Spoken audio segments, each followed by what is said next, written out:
you, Darren. And so as Darren said, my name is Jensen Varghese and I'm the New Zealand Regional Manager for MRCagney. So just first of all, a big thanks to Darren, Auckland Design Office, Sean and the team here at the library for helping put on this event today. In terms of timing, the presentation is going to go for about 45 minutes. So if you need to catch a bus or something or sneak out early, that's the sort of timing that we're looking to work towards. There should still be some sort of food and drink outside afterwards if people want to stick around and have a bit of a conversation. In terms of our company, just by way of quick introduction, for those of you that don't know us, we're effectively a social enterprise with a focus on sustainable transport and creating good urban and place outcomes. So we specialize as a consultancy in public transport, walking and cycling. And our company started here in New Zealand about 20 years ago with the concept design and planning for the Northern Busway. So we've been around for a little while and we've had the pleasure of working with Anthony and the broader Auckland Transport team on the development of the new network. So we're really happy and honoured to be here today and have a chance to support this event.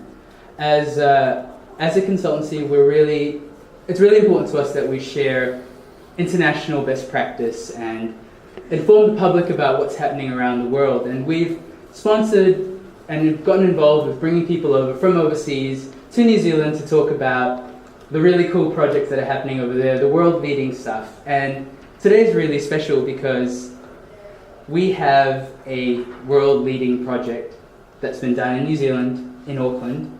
And today we have the privilege of listening to what I do believe is an international guest speaker, except he's talking about a project in New Zealand, in Auckland. And I think that's really special and that's really rare.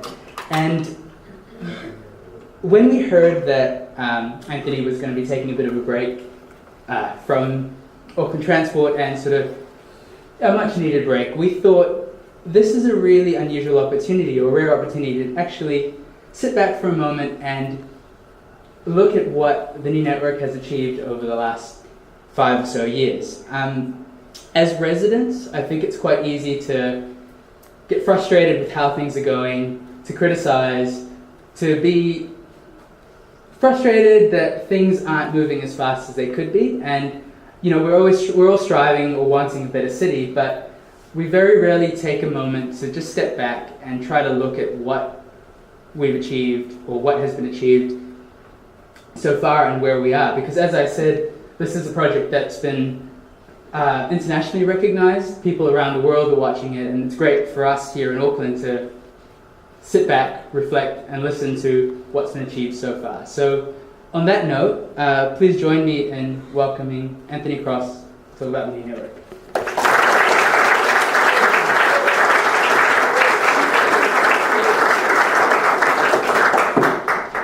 Thank you. Is that sound okay at the back? Is that good? Thank you.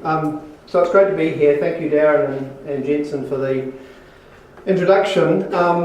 It's been quite the challenge to try and condense what's been a 7-year or 6.5-year project into less than an hour, but I'm going to give it my best shot. So it's going to be once over lightly, and I suppose I'm going to try and just focus on a few of the issues. There are so many components to this project that I could talk for an hour on each of them, but I promise you I won't do that. But I just wanted to, I suppose, talk about what the new network is, why it was necessary, how it started, and what happens next, or what's it established for us. But first of all, just a little bit of personal background. I was born here in Auckland and spent my childhood here, and developed an interest in all forms of transport as a young child. I can remember standing on that footbridge. That's Newland Station, top right there. It looks very different nowadays. But I have a clear memory of standing on that bridge and watching the trains go by. And from the age of 5, I went to Titirangi School and lived in Waimar, so down towards Langholm. And I used to catch one of those buses home from school every day, right from the age of 5. My mother didn't drive when I was 5. and I lived on a metal road like that, and I used to trundle from Titirangi School to Titirangi Shops, and wait for the bus and get on the bus and walk down the gravel road, and nothing untoward ever happened to me. It's been really interesting because I've had lots of conversations recently with parents, today's parents, who have got extremely upset because we've been making changes to school buses, and also just very alarmed at the prospect that their children might use public services. But that's what I did from the age of 5. And then when I was 10, I was at Ringmere Intermediate School, but living in Herne Bay, and so I used to catch not one but 2 buses to get from school to home, all by myself at the age of 10, and that involved getting a bus from Ringmere into the city, into Commerce Street, the old number 12 bus, and then I used to walk across Queen Street to Albert Street and catch the Herne Bay number 1 trolley bus. And once again, nothing untoward ever happened in that journey. And then I used to, some of the older members of the audience will recognise the old municipal transport station, otherwise known as the bus terminal.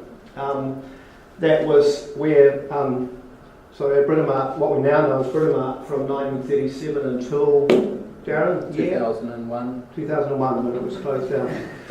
I'll talk a little bit more about that further on. I went to secondary school in Christchurch, so I was there in the 1970s, and then I went to Massey University and did a planning degree, a regional planning degree.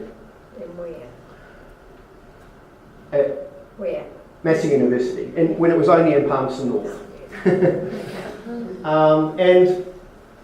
There was no transport qualification then, and there barely is now here in New Zealand. But one of the books I read in the 1970s was this one, Instead of Cars, by Terence Bendixson. And I just wanted to put that image there because that was published in 1974, and it was all about the fact that our cities were getting increasingly congested, and we needed to think about different ways of moving around our cities and allocating space and all of those things, and different ways of providing public transport, and it really captured my imagination. But as I say, that's over 40 years ago, so it's not a new thing to be thinking about different and better ways of managing our cities and their transport. So I eventually finished my degree in Palmerston North. I had various stints at being a cycling postie along the way, and then moved to a job at Wellington Regional Council in 1986 as an urban planner in their transport division, when the transport division had the grand total of 5. I think I was the 5th staff member. And that was very early days, when it was the days of the Urban Transport Act 1980, which was the first time when there was a sort of national understanding of funding public transport, not just from ratepayers but from national funding as well. The image on the left is the final project. Both of those images were created by me, and the one on the right is the schematic of the whole Wellington Regional Network, which is, as of last Sunday, is now quite out of date. But they were I still found it on their website last week. On the left here is the last project that I did before I left Greater Wellington, which was to amalgamate, I think there were about 10 different fare structures in Wellington. So each of the bus companies, and in some cases bus companies had more than one fare structure in different parts of the region, and the trains had a different fare structure again.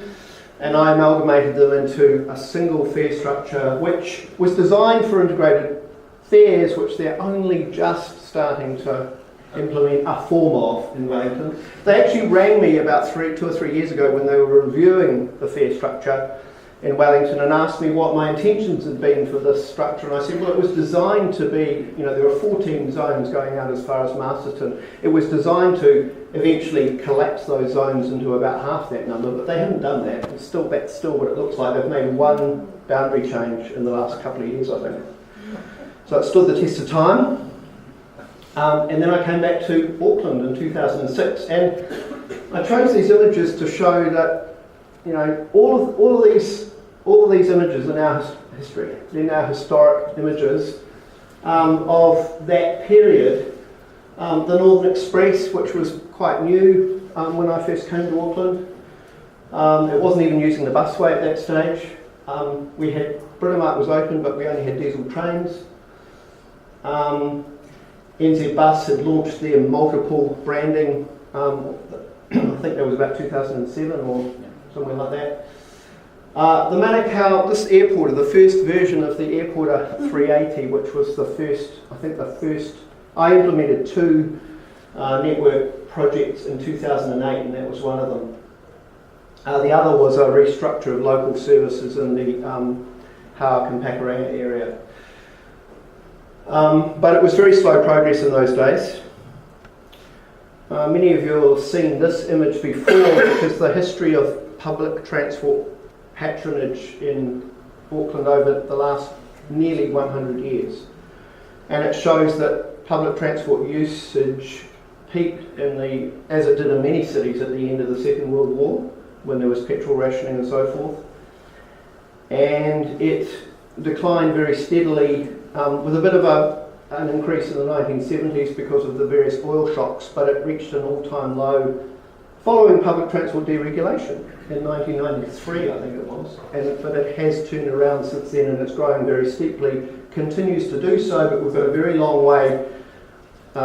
We're up to about 90 million journeys per year. So we've still got a way to go before we get back to the Second World War.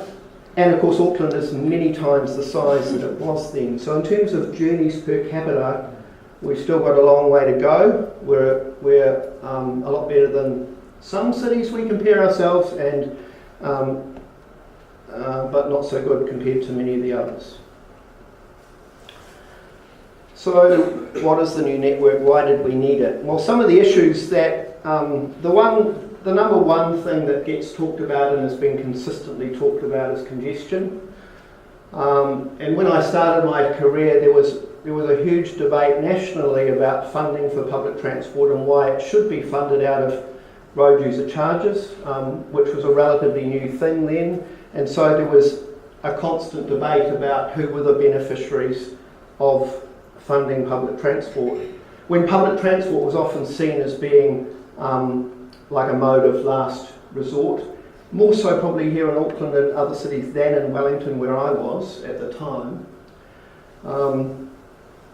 But also the network was very out of date. So our public transport network was largely created in the 1970s when the old Auckland Regional Authority took over a number of private operators, but there was no rail service to speak of. I mean, there were still trains in Auckland, but they didn't play a significant part in public transport, so it was almost entirely, and there was only one ferry route to Devonport since the Harbour Bridge had opened, so it was almost entirely bus-based, and it was very much a coverage network, so it was all about providing everybody in Auckland with easy walking access to a bus service that would eventually take them to the central city, but it might be by a very, very long, circuitous route, a very complicated network, very slow, and not really designed to attract new passengers. So it was very much about looking after people who were dependent on the system, but doing that as cost effectively as possible, but in the process driving away even more people in retrospect. It was always the strategic intent to restructure the bus network around what we knew in the 60s and 70s as rapid rail. So the intention to upgrade our rail network and to have an underground link through the central city, which we're now building, it was always intended that buses would then become feeders to that rail system. And I've got documents at home that go back to the late 60s, early 70s that show that intention. So it's not something, the new network is not something we kind of dreamt up in the last 5 years. It's something that Auckland always intended to do. But there's also been significant political change in the last few years. As politicians, one of the things that's always been curious to me about Auckland and New Zealand is that public transport hasn't really had a huge political profile compared to, say, the states in each of the states in Australia. But that's changed, and it changed very markedly, as we all know, in the general election last year, when public transport had quite a profile. But that's been a recent and significant change that politicians, I guess, are finally getting the message that people in our cities do care about public transport and want it to be better. People wanting choices, so they want to not be so dependent on their cars. Possibly the biggest influence on recent public transport history was the very brave decisions to build Britomart, which opened in 2003, and to build the busway on the North Shore, which opened in 2008. And both of those have exceeded expectations, as we know. And then Auckland Council and Auckland Transport were created in 2010, and the Auckland Plan included aspirations around doubling public transport patronage within 10 years. And then more recently, and this is especially a city centre issue, is the question of space, the allocation of space within the city and the desire to make the central city more attractive and more pedestrian focused. And that has is having a significant influence on how we structured the bus network. So just in terms of the dates, I've mentioned some of these, but some of the background events, Central Flagship, which was our in-house name for the project which created the 3 link buses, the 3 link bus routes, was something we implemented in 2011, and that was very successful and gave the organisation, which was in its infancy then, a certain amount of confidence that maybe the rest of the network might successfully be restructured along the same lines. The rollout of integrated ticketing, and then by 2016 the advent of a simplified zonal fare system based on people paying a fare for their journey and not for each component part of that journey, and that was absolutely critical to the success of the new network. And then in 2012 and 2013 we went through the process of reviewing the Regional Public Transport Plan, which is a statutory requirement to have such a plan and to provide services that are listed in that plan. And that's the plan, the 2013 version, which sort of put the principles of the new network in place. And the same year there was a significant legislation change which took us away from the deregulation legislation which was enacted in 1989 and put into place in 1991, which is when we first had tendering, but we also had commercial registrations in that year. So we had a strange hybrid in terms of who paid for and who provided public transport in our cities, and it was based on the UK outside of London model. And in my view, it wasn't a spectacular success, and it kind of delayed many of the improvements we've been able to make since under the new legislation. So that we were able to embark on the new network project was due to a whole range of factors, some of which I've already mentioned. So governance reform being the fact that we had a single entity, a single unit of government for the city, and a standalone, I'll rephrase that, you know what I mean, Auckland Transport as a whole of Auckland entity. A political will, which I've already referred to. Clearly there's been a role for advocacy organisations. The Transport Blog, Generation Zero, have played an important part in progressing the debate around better public transport and better transport outcomes for Auckland. The legislation around procurement reform, which means that for the first time all of our bus services are operated, regardless of their level of commerciality, are operated under contracts to Auckland Transport, and that's been extremely important, but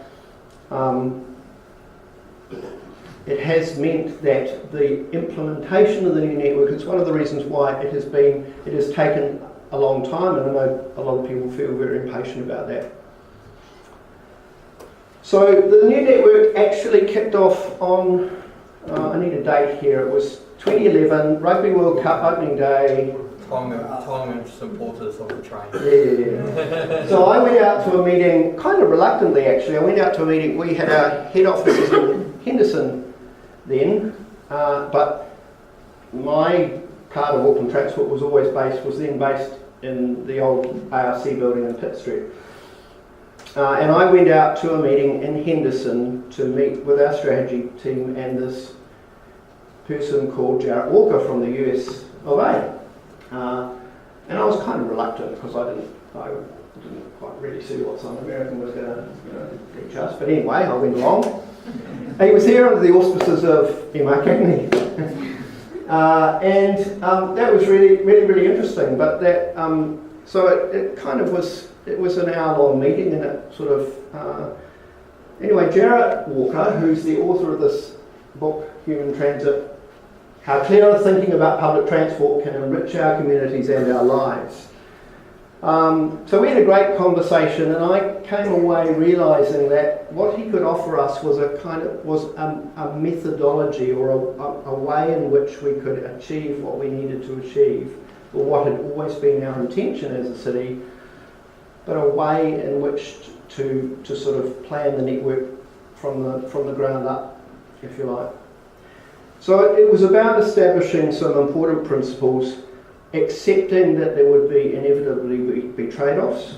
It was about creating a more legible network, minimising duplication, maximising frequency, optimising investment in the rail and busway, which I've already referred to, and thinking about the trade-off between what we call coverage, which is making sure that everybody is within walking distance of a service, but patronage being designing a significant part of the network where the main focus is on maximising the patronage based on operating frequent services along those corridors. So kind of a hierarchy. One of the things we had to face, and I had a few lively discussions with Jarrett about this, because being from North America, of course, most cities in North America have a very simple grid network of streets and roads, and we don't have that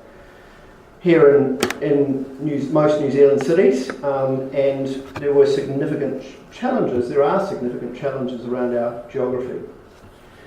But this is an extract from our Regional Public Transport Plan, and it's all about the hierarchy of service. So we've designated that the rail network, the three main rail lines plus the busway, are a rapid network, meaning that they're operating in their own corridor, they're not affected by congestion on the roads, and then supported by a network of frequent bus routes on most of the arterial corridors, and that they would have a service at least every 15 minutes, 7 a.m. till 7 p.m, 7 days a week, is the main objective.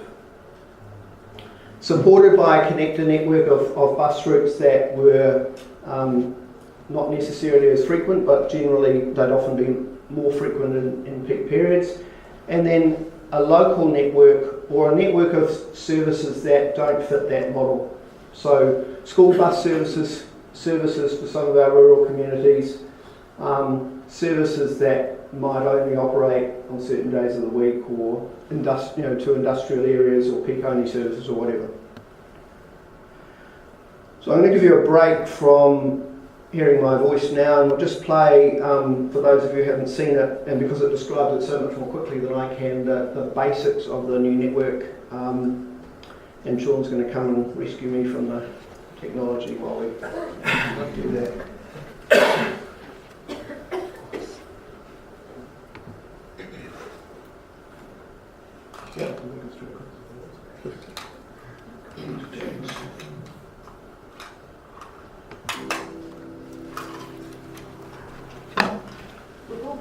So fast. Getting our public transport network ready means there's lots of changes going on right now.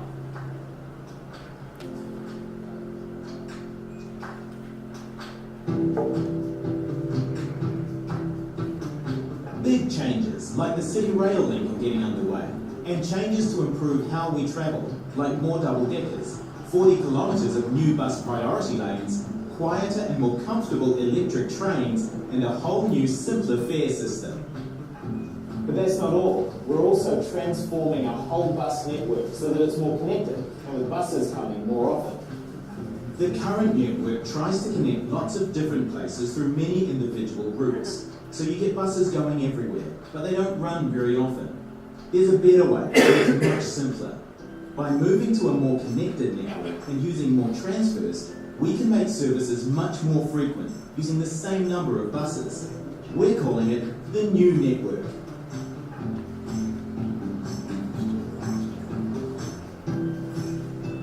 It might mean you have to transfer, but with services coming more often, all you have to do is turn up and go. It's an all-day thing too, with high-frequency buses running right through the day from 7 a.m. to 7 p.m. Jumping on a bus to catch up with your friends, going to the gym, or heading to the shops suddenly becomes super easy.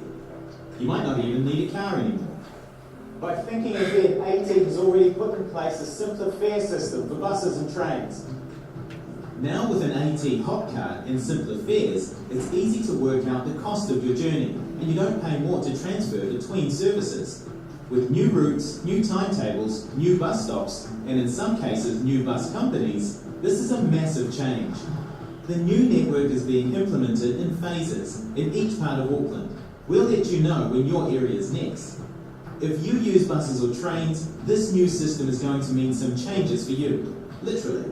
But AT are going to guide you through. There'll be mail-outs and information events, and AT staff will be out on the street ready to help. For details, you can call this number 09366 6400. So check out what your bus journey is going to look like on the new network. Make a note of it and keep it with you so you're ready for day one. Really is a change for the better, for the future.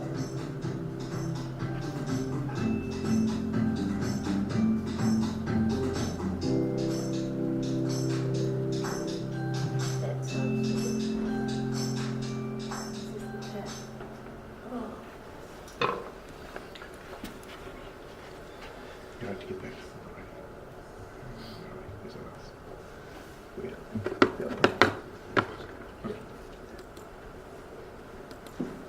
Oh, that's from the beginning. Thanks.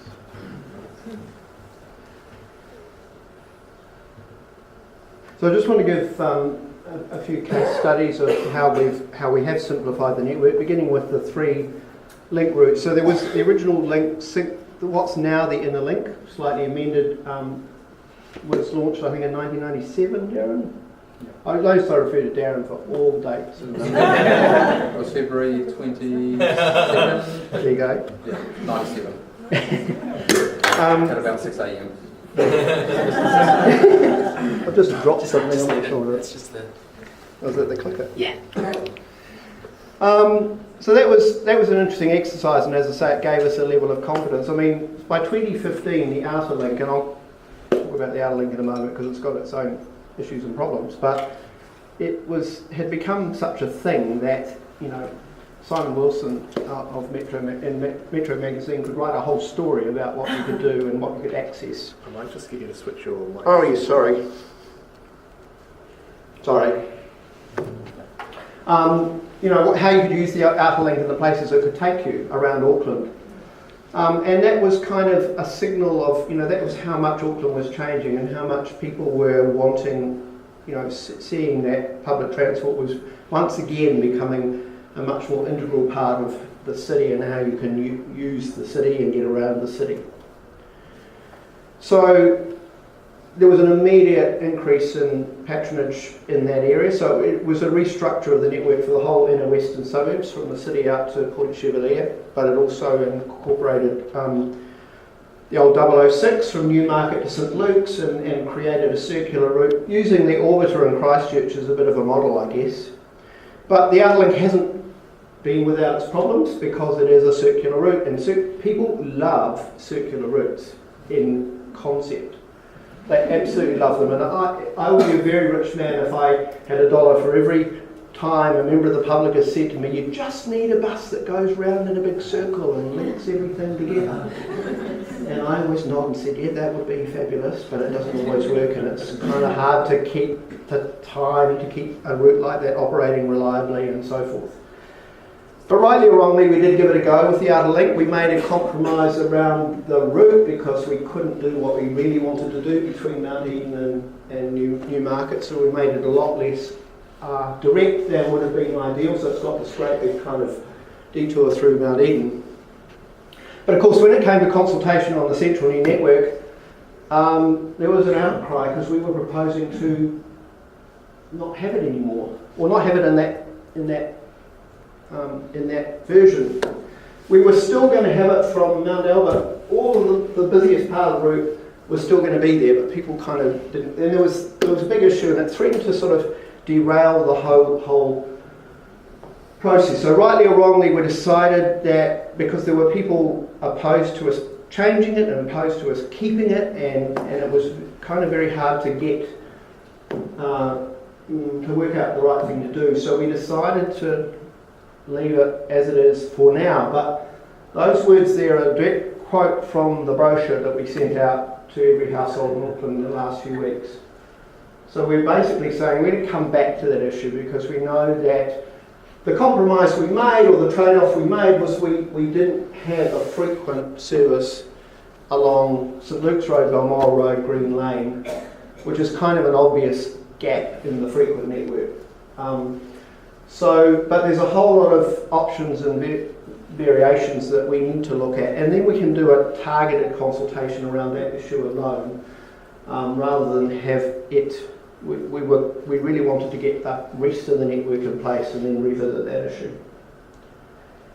And then there were four. So Sunday before last, we launched the Tamaki link along the full length of Tamaki Drive. So the rationale for link branding, if you like, is that they are services that they're of benefit to the people who live in the areas they serve, but they're also services that are likely to be popular with visitors, not just from other cities or from other, from out of Auckland, but also visitors within Auckland who might live in, I don't know, Papakura or Henderson or whatever and want to get to popular parts of the city. The link branding works. We obviously can't apply it to every single route because we'll very, very quickly run out of colours. But it made sense to do it on Tamaki Drive because it's a popular destination, and I've heard lots of remarks about, we've had a 15-minute service pretty much, for many years from Britomart along to Mission Bay, but try explaining to a tourist how to get to Mission Bay on the bus, and you had this long list of numbers that didn't follow any particular pattern. Now you just say you look for the bright blue bus, and it's called the Tamaki Link, and it goes every 15 minutes. And that's kind of what that was all about.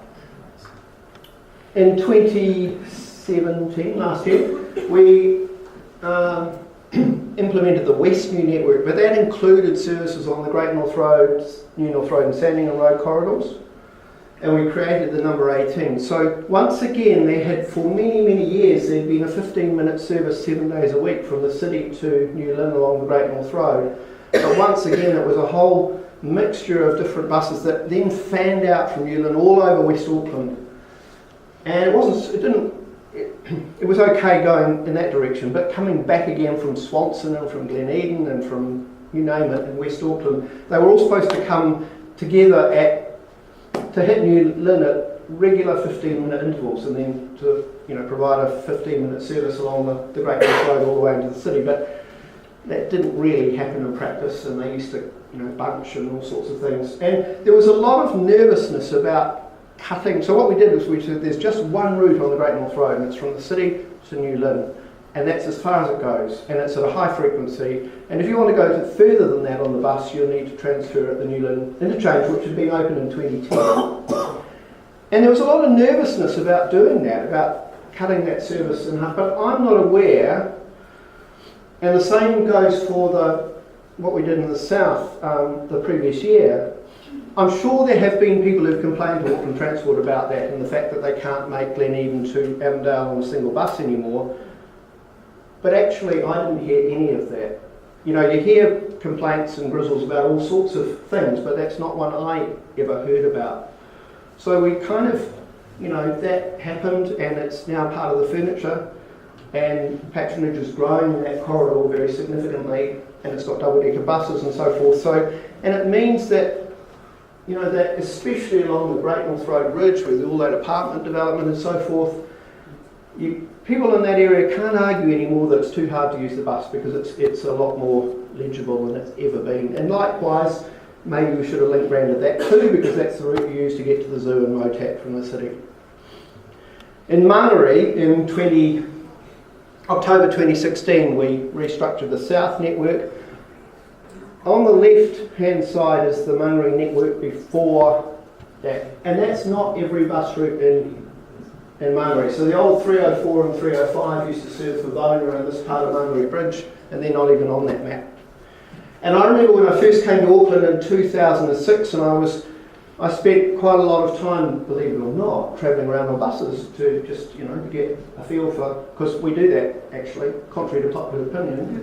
We actually do leave our palatial offices from time to time and go out and see what's happening on the road. And I vividly remember saying to people, watching people get on Mangere buses. They were going home to Mangere from Manukau city centre, and it seemed to me that every single person would get on the bus and say, "Do you go to the town centre?" Because they didn't know what these numbers meant, but as long as they could get to the town centre, they knew they were close enough to home, and that was kind of good enough. That would get them where they needed to go. And it really struck me that all of this complexity was, you know, what was it for? I like to think this isn't true, but in 1974 we introduced the Auckland Regional Authority introduced a new fleet of Mercedes-Benz buses, the yellow buses that we all remember, and they could have 3-digit route numbers. And I like to think that the planners in the 1970s said, "Oh, wacko, we can have 999 different route numbers in Auckland and see how many we can create."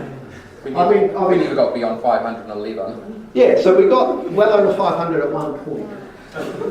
We've got that down to less than 200 in the new network. So on the right hand side, that is the new network in Mangere that's been in place since October, so for nearly 2 years. The thick lines are the frequent services, and we finally got created the airport, which is an integral part of the Mangere network. It's a local service as well. The principal reason for the airport service is not primarily about getting travellers to and from the airport, but they do use it, and I use it myself quite frequently. But it's also about getting people who live close to the airport and work there, providing them with frequent travel, and that's why it operates very long operating hours. And now that it's frequent, it can finally do what it was designed to do. On the North Shore, which will go live, as the video said, on the 30th of September, so it's just under 3 months away. There's this exquisite tangle of multicoloured routes that do all sorts of things. Many of those are express peak-only services that come into town along the motorway. We're being very brave and saying that won't happen anymore. From the East Coast Bays and from the Hibiscus Coast, we're going to treat the busway as if it were a railway line, and we're going to take everyone on a more direct and more frequent feeder service from Torbay or wherever to the busway and transfer there to a double-decker bus on the Northern Express. But we're creating a second Northern Express to take people, so that the current one will be the NX1, it will do exactly what it does now. The second one will take people to the middle of town, to Victoria Street, to Wellesley Street in both directions, and to up the hill to Simon Street to serve the universities. And then a third route which will take people to Ponsonby K Road, the hospitals in the hospital in Newmarket. So a much simpler, that's a big change and a big, there will be some angst around that. There'll be some people who won't be happy at all about that. But one of the reasons for doing that is not only legibility and frequency and all of those things, but it's also about space in the central city. But sometimes we have to do very strange things. And that's what we've had to do to serve. So I was very determined that we would have every bus in Albany between the bus station and the university, Massey University, which wasn't there when I was a student at Massey University, would serve all of the main land uses, the Westfield Mall, the District Court, the office employment up on Don McKinnon Drive and so forth. That's the street network we've got to play with, and it does my head in. But that's what we've got, because that's what we're still not quite got that right in terms of designing our growth areas around what's going to work for public transport first, because actually people will say this endlessly, buses can go anywhere, they're wonderful, but yes, but do we want them to do that? Do we want them to wander all over the place, or do we want them to do something really simple that people can understand? Taking people with us on the journey has been absolutely vital to the whole project. I've referred to the Regional Public Transport Plan, a statutory document, but at a a kind of curious piece, because it sets out our strategic intent, but it also is required to list all of the services that we fund, and we're not supposed to fund anything that isn't in that document. But it doesn't really, we needed to consult at a much more detailed level in each part of the region, and we did that over quite a lengthy period, which has frustrated ourselves and other people, but we're very proud of that consultation process. We followed quite... so actually this person here on the right there, that's Lorraine Maguire, who was with my team until quite recently, and she is an absolute evangelist for doing consultation well, and she religiously followed and kept us very true to International Association for Public Participation IAP2 principles, and actually won an Australasian award at one point for the process we went through. But it was also about setting realistic expectations about what the consultation itself could and couldn't do, and also what the network could and couldn't do. Being very upfront about the fact that we were never going to be able to please everybody. We were in the process of quite radical change, and there were always going to be, I suppose, winners and losers, and we were hoping that there would be way more winners than losers, but some people weren't going to be happy with the decisions we made, even after the consultation. Consultation's a really tricky thing, because it's only one element of the decision-making process. It's a very important element, but we literally get people coming at us, and we'll get, for one thing, people who are not happy with what we're proposing are more motivated to participate in the process. And so we've got to kind of make a judgment about how to weight that. But also you can sometimes get equal numbers of people for and against, and you've still got to make a decision one way or the other. So you're always going to have people who feel that they took part in the consultation and we didn't listen to them because we made a decision they weren't happy with. So we were constantly messaging what we were trying to do, the big picture, challenging people to think differently about how we use public transport in Auckland as Auckland becomes a much bigger city, and as it is no longer feasible to provide a bus from everywhere to everywhere, a one-seat ride as we call it. That's increasingly unrealistic as Auckland gets much bigger and denser. So we got out and about. We had Tallulah. Bottom right is one of those old Mercedes-Benz buses from the 1970s, much loved by us, still in service until the end of the new network implementation. Took the new CEO out with us Monday on Tallulah. She broke down, I don't know how. It was really sad. He was cool with that. He and I just got the train back into town, not a problem. And went out to visit the troops out on the ground who were there to be there for travellers around various parts of the network. So we did all sorts of things, and we offered briefings to elected members.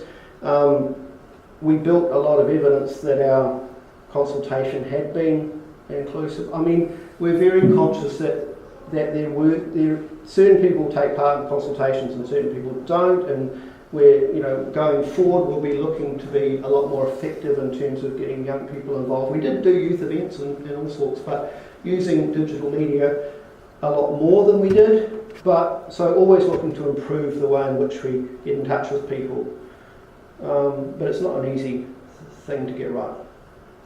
Going back to people once we had made decisions and communicating those decisions, and as I say, being able to demonstrate that in every part of Auckland we made significant changes to the proposed network as a result of the feedback we received, and then now we get criticised because we made too much compromise or we listened too much. So once again, walking a tightrope. So as I say, it's some very important basic messages which we kind of keep challenging ourselves and other people with. You know, it's not about forcing people to use public transport. It's about making more journeys possible with public transport. Even in the cities that have the best public transport, the Zurichs and the Amsterdams and so forth, there are still journeys that are difficult to make on public transport. But it's simply about increasing the proportion of journeys where you can say, actually, I could do that in the bus, or I could do that, you know, really easily on the train, or a combination of the two. Maybe I don't have to take my car for that journey.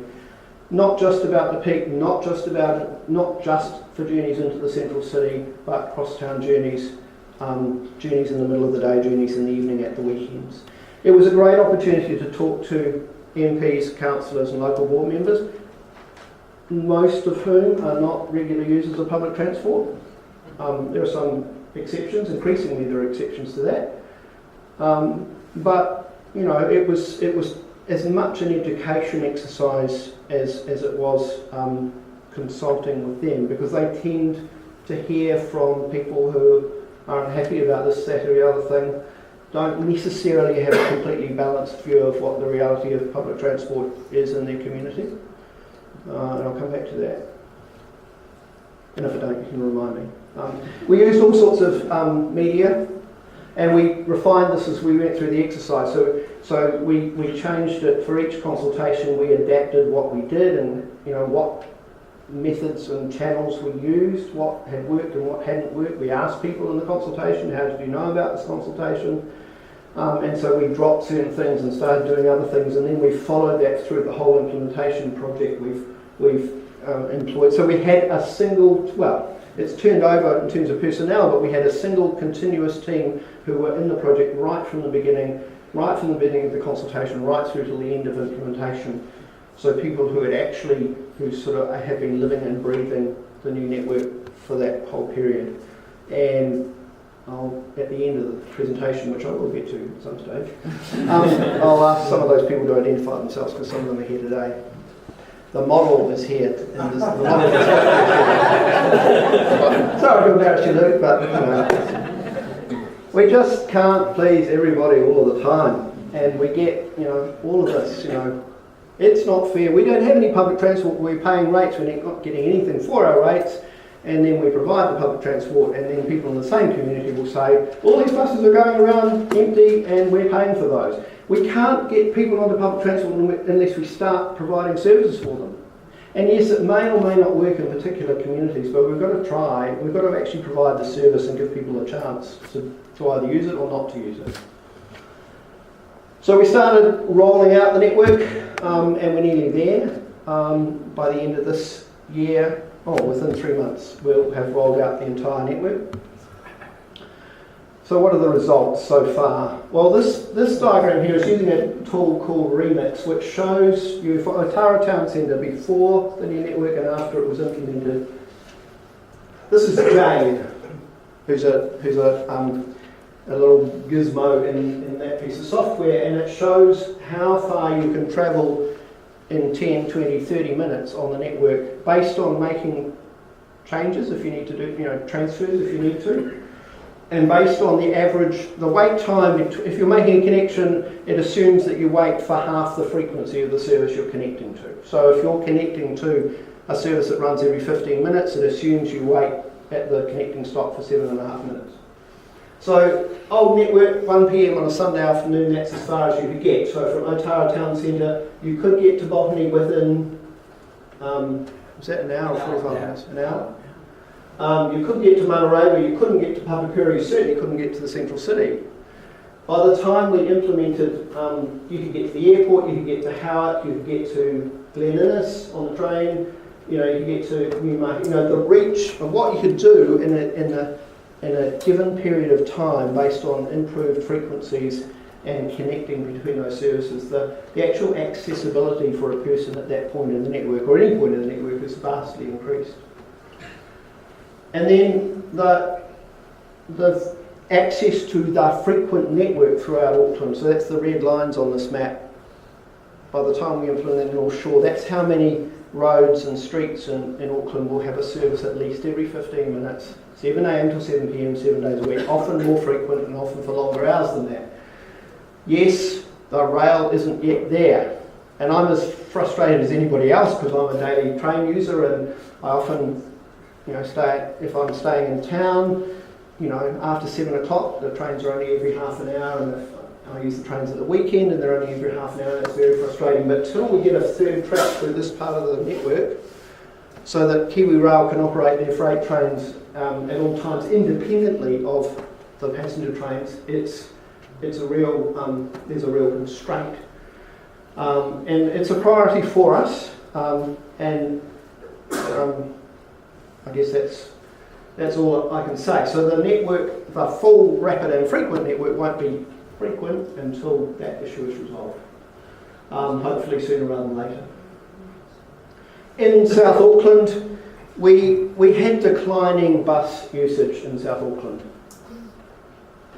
And in most radical network overhauls of this sort, you expect there to be a decline in patronage initially because you get a whole lot of people that are really annoyed by what you've done and they stop using the bus and they stomp around in a bad mood for a month or two and they come back eventually.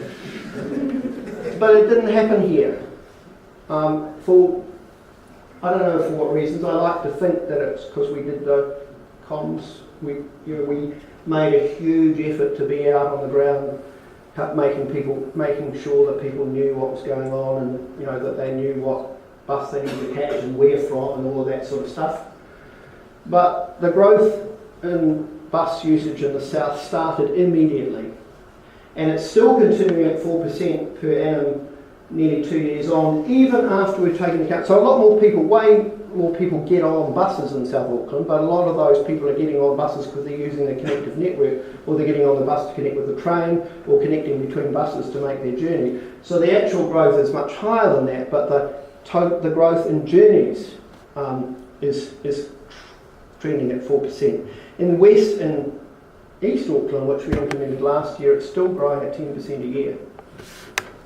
So yes, there are lots of people who are unhappy with what we've done, and we hear from those people, but there's a lot of people who are actually making more use of public transport in those parts of Auckland.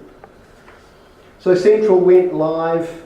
I had a big battle with my team because I insisted on calling it Erasmus, and they said nobody knows what that word means. So that made me an old person. Because I learned that in primary school. But anyway, so I'm using it there because I can. One of the things I was very, very determined to do was and I pushed really hard on this, was because a lot of the Isthmus routes, the routes are what they are. I mean, the frequent network designed itself more or less, especially on the western half of the Isthmus, which is the old tram and trolley bus routes mainly. But improving evening and weekend frequencies I saw as really, really important, because we see that Auckland Central City, when I used to visit from Wellington for a meeting, 2-day meeting or something, and I'd walk down Queen Street at 6 o'clock at night thinking it was like walking down Lambton Quay at 6 o'clock at night, but it wasn't, because there was no one around. It was really, really weird, and that's changed so fast. There's all this activity in the Central City, and public transport's been part of that change, but I wanted the bus network to be part of, to be a virtuous circle around not giving people excuses anymore for, people in my generation and older and younger. Young people sort of get it, but I wanted my generation to actually be challenged to think, well, actually we can take the bus into town now for to go out for dinner or to go to a show or something, and we can still get home every 15 minutes. We might be able to get home all the way to our house, but we have got a car and we can drive the car to that frequent bus route. but we don't need to take it all the way into town and have trouble finding a park and pay for parking and that sort of thing. So this has been, for me, it's been a huge part of what the central network is all about, is better access to the central city all day long. And in fact, we've modified the night bus services on Friday and Saturday nights to follow the same pattern rather than being a completely different network. So, serving the central city, so non-private car is now fewer than half of the people who come into the city every day. So we're doing, a lot right here in Auckland, and we need to celebrate that. And of all the growth, the huge growth in people travelling into the central city, in the last few years, all of that growth has been accommodated by public transport. In other words, the number of cars entering the city centre hasn't really changed in the last, 15 years maybe? And we've added 35,000 jobs in the city centre in that time. So, we are on the right track.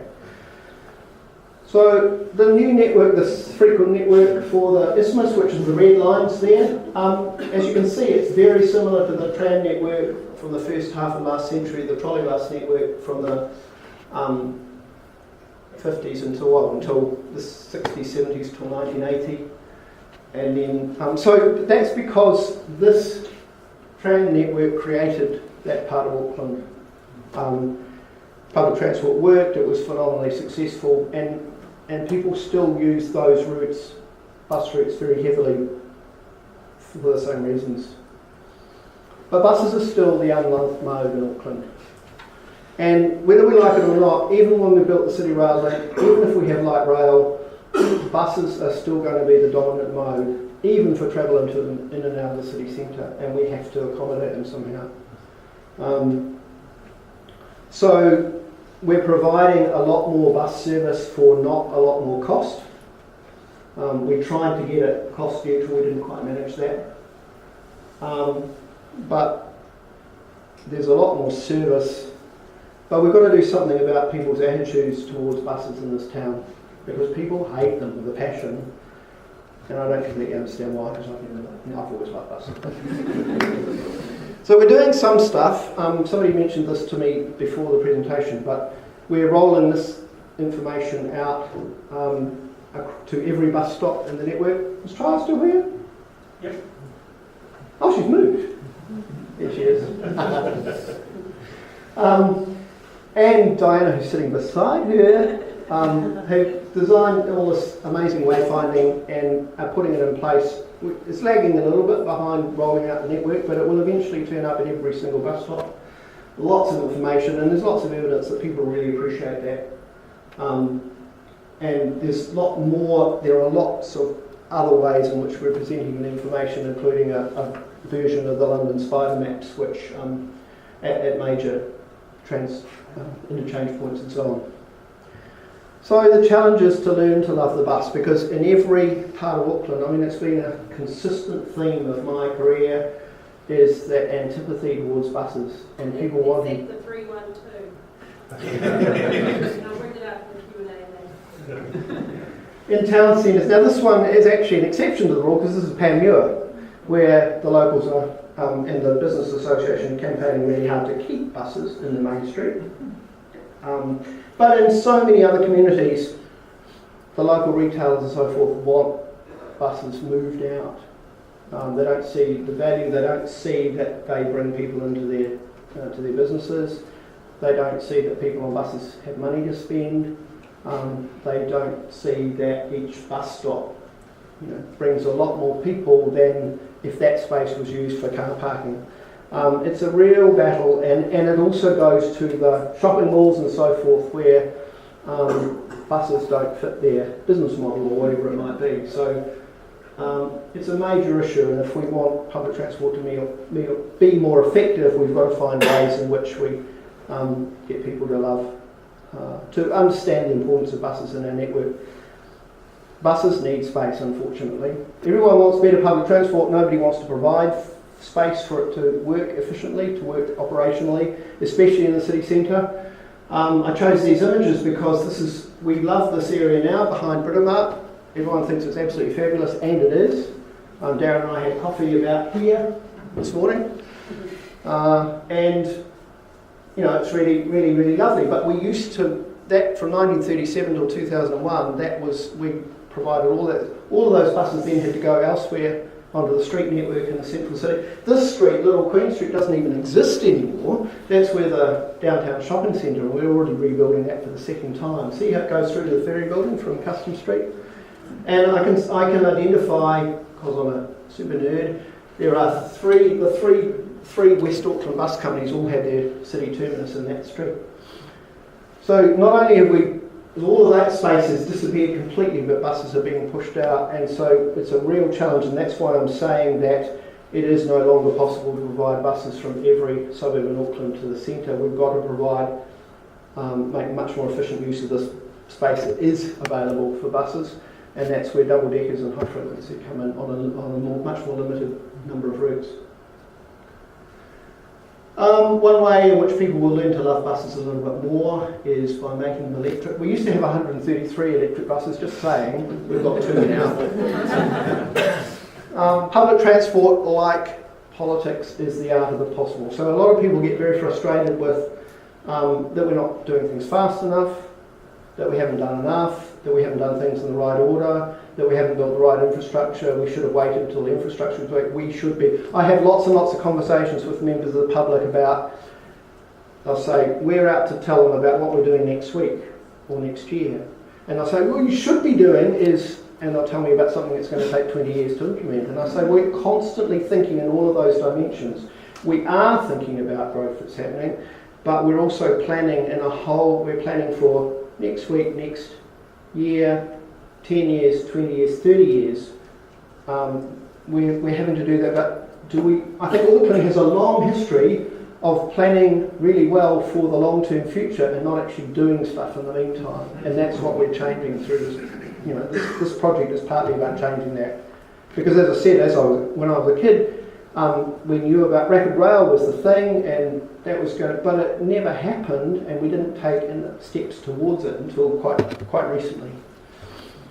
So this is one of the things that we weren't able to do that we dearly wanted to be able to do. So when we designed the West Auckland new network, as we did with South Auckland, we assumed we could have an interchange at Otahu, and we were able to achieve that. It was touch and go, but we were able to do that and get it funded. But we couldn't do it for the ones we needed at Te Atatu and Lincoln Road. So as a result, we have got a compromised network in West Auckland, and we have to run way more bus routes all the way into the city, all day long, 7 days a week, because there's nowhere for people to make transfers in the local area from a local service to a trunk service. So we know it's been announced there's going to be light rail on this corridor, which will be wonderful, but I really want to see that these 2 interchange stations at Te Atatu and Lincoln Road actually get built in advance, so that we can actually start doing the bus. Sorry, Alicia. We're trying. Yeah, we're trying. But I just thought I'd stay out of but it means we can have a lot more frequent bus service in West Auckland. That's what we wanted to do. But should we have waited until that infrastructure was built? I don't think so. And likewise, Westgate. We all know it's really, really bad. But we shouldn't wait. We could be waiting. We don't know how long we'll be waiting to get the right. And sometimes the right thing is to put the network in, and then it helps the momentum to get the right infrastructure built. And another example of that is that we've got these improved crosstown services, and we want people to be able to make a journey from St Luke's to Waikowhai, for example, by transferring at Balmoral Road and Dunedin Road. But at the moment, that's where the bus stops are. It's a 400-metre walk from the bus stops on Balmoral Road to the bus stops on Dunedin Road, and you can't see, when you get off this bus, you can't see where you have to go. And we don't make it easy, because in the 1970s we rebuilt this intersection, the regional road, some of you will remember, who are my age and older. We widened everything. The first thing that happened was push the bus stops as far from the intersection as possible, because the buses were a nuisance and they're holding up the traffic. And perversely in North America, they put, which we don't think of as being very bus friendly, but I've seen it for myself in several cities in North America, Toronto and San Francisco and so forth. They put the bus stops right on the intersections. And it seems to be, in a very risk-averse society like that, that doesn't seem to be a safety issue. I don't quite understand why it's such a big safety issue for us, but it is apparently.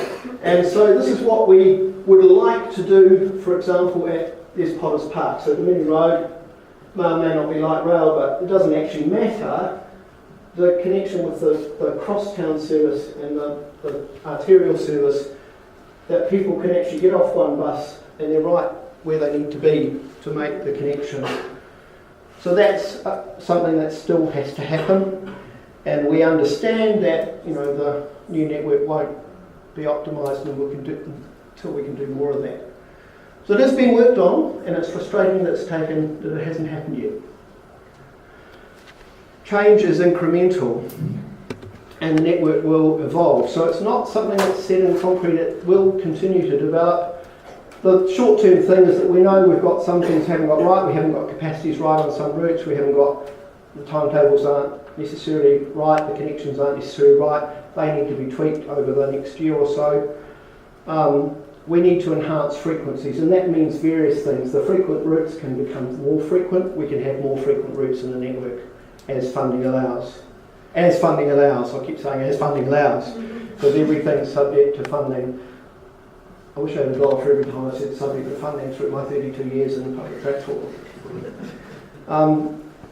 So the network will need to change as we do build new infrastructure like Te Atu and Lincoln Road stations, for example. As we build a station at Rosedale on the Northern Busway extension, parts of the network will change to accommodate that, and also we will extend the network into the growth areas. But there's a huge question mark around all of that, because our traditional bus service is going to be the right technology, if you like, the right solution in our growth areas in the outer suburban parts of the region, as we think about on-demand and all sorts of new technologies and things.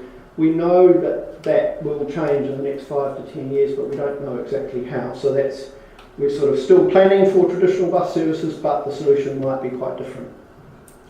But in terms of the rapid and frequent network, the principles, I hope, will endure. And buses are here to stay, and they do need space. Even when they're electric, even if they're driverless, they still take up space. I'm sorry about that. Building on the new network and what you can do and what people can do, we need to promote it, obviously, now that it's in place. We need to promote it to the people that we know from our market research are open to using public transport, but it's been too hard until now. And it was alluded to before that there's a whole generation, and I became very aware of this when I was talking to parents of school children in East Auckland. I realised that they were people who'd grown up in the 1980s and 90s when public transport in Auckland was really dire, and their perception was still that far back. They have not caught up with the changes we've made, the improvements we've made. And did you know that every bus has a predator on board? So we need to celebrate what's been done. We need to acknowledge the scale of it and the scope of it. We've done this for the entire city, and we've done a whole lot of things at the same time. And when I've spoken overseas, to people from overseas, they just are incredulous that we've done procurement reform, we've electrified our railway, we've done ticketing and fares, and restructured our network, and done a whole lot of infrastructure, and all at once, because we're in catch-up mode compared to so many cities we compare ourselves with. And people are really impatient, but and I often want to say to people, well, we'll give you back what we had 10 years ago if you really want it.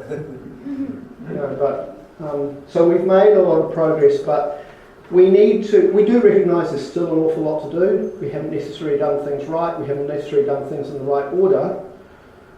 But AT does need people to support what we're doing, because we constantly hear from the people who are unhappy, but we know, because the numbers are increasing, that not everyone's unhappy, but we don't often hear from those people. I'm not going to read you all of this, but I'll just read a few extracts, because sometimes people do say thank you, and we get ridiculously happy when that happens.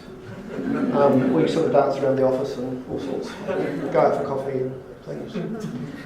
But I love that one on the top right. I haven't used Auckland Transport for quite a few years. On Friday afternoon, had a management lunch in the rider and decided to get the train from Britomart to Manarewa and the 366 bus which goes to Bar Gardens, which is the very posh part of Manarewa. And it worked for him. The trip couldn't have been made quicker in a personal vehicle. Also at this cost, congratulations for the well-organised transport system, world class. Who knew? Pavakura to Ponsonby. I and my colleagues were very sceptical as to how this would work. All I can say, it was an absolute pleasure and could not have been better.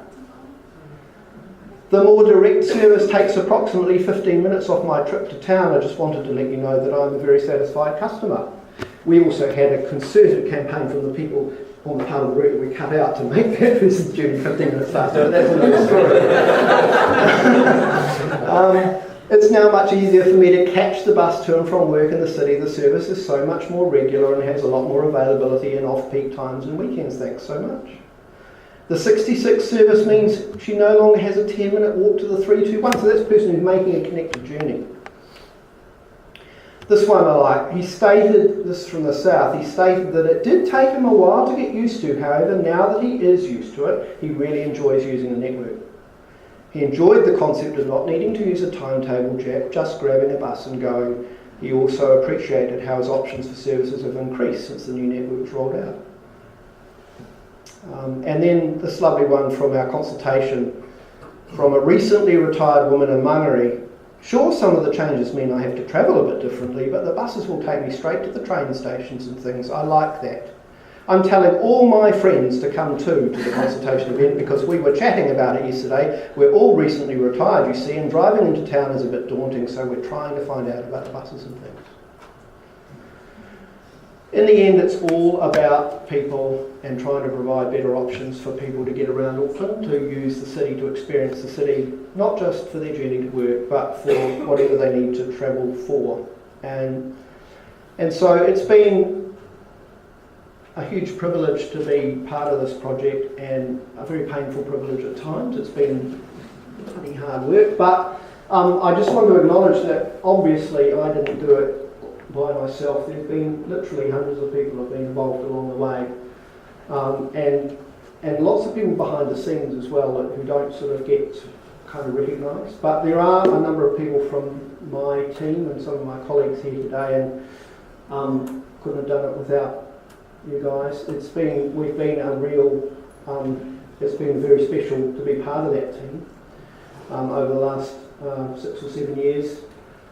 And I certainly wouldn't have lasted as long as I had without their support, so I really want to acknowledge that. And I'd like some of you to put your hands up so that you can see. If anyone wants to have a big grizzle about how the new networks are those are the people to talk to, leave me alone.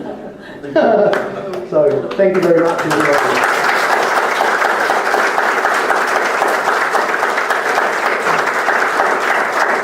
So, just in the interest of time, I think we're going to wrap it up there. There's still some sort of food and drink outside as well, and I think we are allowed to stay in the space till just before 8 o'clock, so please stick around. I know some people have questions and comments for Anthony or the team. They are going to be sticking around, so please do stick around if you want to keep talking and sort of have this going for a little bit longer. But once again, please join me in thanking Anthony.